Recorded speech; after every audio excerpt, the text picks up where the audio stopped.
C'est une histoire d'abus de pouvoir éventuel dans le règlement du litige entre Bernard Tapie et le Crédit Lyonnais autour de la vente d'Adidas, une vente qui remonte aux années 90. Mais voilà, tout cela avait été réglé il y a quelques années par un tribunal arbitral, c'est-à-dire une formation ad hoc, pas un tribunal classique.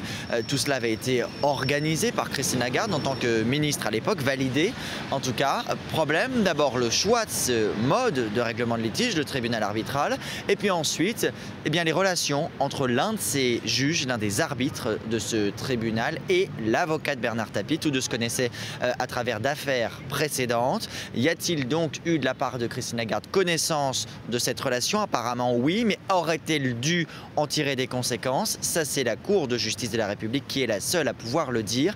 La commission des requêtes est donc réunie depuis ce matin pour savoir s'il y a lieu ou pas d'ouvrir une enquête. D'ici quelques minutes, a priori à la mi-journée, on devrait connaître la date à laquelle la Cour rendra sa décision.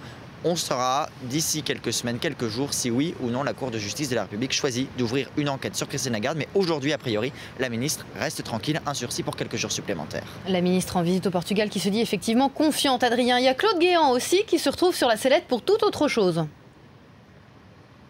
Là, c'est une histoire d'incitation à la discrimination raciale. C'est SOS Racisme qui a engagé la procédure.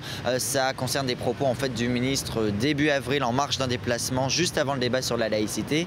Il avait, à propos de l'islam, parlé de cette religion dont le nombre de fidèles augmente considérablement et dont le comportement de certains fidèles pose problème. Ce sont des propos qui, d'après SOS Racisme, ne peuvent pas être tenus par un ministre. Là aussi, c'est la Cour de justice de la République qui doit dire si elle estime ou non qu'il y a matière à enquête.